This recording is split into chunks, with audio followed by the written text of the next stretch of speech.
This is Poetry Every Day, presented by Overlook Tutorial Academy. Today's poem is Teddy Bear by A. Milne. A bear, however hard he tries, grows tubby without exercise. Our teddy bear is short and fat, which is not to be wondered at. He gets what exercise he can by falling off the ottoman, but generally seems to lack the energy to clamber back. Now, tubbiness is just the thing which gets a fellow wondering, and Teddy wondered lots about the fact that he was rather stout. He thought, if only I were thin, but how does one begin? He thought, it really isn't fair to grudge one exercise and air. For many weeks he pressed in vain his nose against the window pane, and envied those who walked about, reducing their unwonted stout. None of the people he could see is quite, he said, as fat as me. Then, with a still more moving sigh, I mean, he said, as fat as I. One night it happened that he took a peep at an old picture book, wherein he came across by chance the picture of a king of France, a stoutish man, and down below these words, King Louis so-and-so, nicknamed the Handsome.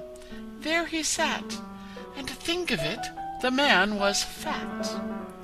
Our bear rejoiced like anything to read about this famous king, nicknamed the Handsome. There he sat, and certainly the man was fat.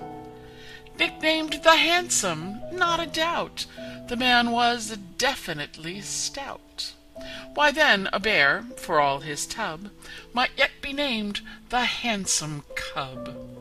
Might yet be named, or did he mean that years ago he might have been? For now he felt a slight misgiving. Is Louis so-and-so still living? Fashions and beauty have a way of altering from day to day. Is handsome Louis with us yet? Unfortunately, I forget. Next morning, nose to window pane, the doubt occurred to him again. One question hammered in his head, is he alive or is he dead? Thus, nose to pane, he pondered, but the lattice window, loosely shut, swung open. With one startled, "Ooh!" our Teddy disappeared below. There happened to be passing by a plump man with a twinkling eye, who, seeing Teddy in the street, raised him politely to his feet, and murmured kindly in his ear soft words of comfort and of cheer. "Well, well, allow me, not at all, tut, tut, a very nasty fall." Our Teddy answered not a word. It's doubtful if he even heard. Our bear could only look and look. The stout man in the picture book, that handsome king, could this be he, this man of adiposity? Impossible, he thought, but still, no harm in asking. "Yes, I will." "Are you," he said, "by any chance, His Majesty the King of France?" The other answered, "I am that," bowed stiffly, and removed his hat. Then said, "Excuse me," with an air, "but is it Mr. Edward Bear?" And Teddy, bending very low, replied politely, "Even so."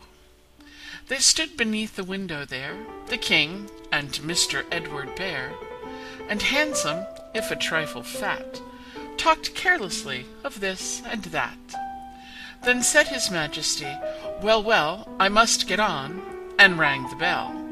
"Your bear, I think," he smiled, "good day," and turned and went upon his way. A bear, however hard he tries, grows tubby without exercise. Our teddy bear is short and fat, which is not to be wondered at. But do you think it worries him to know that he is far from slim? No, just the other way about. He's proud of being short and stout.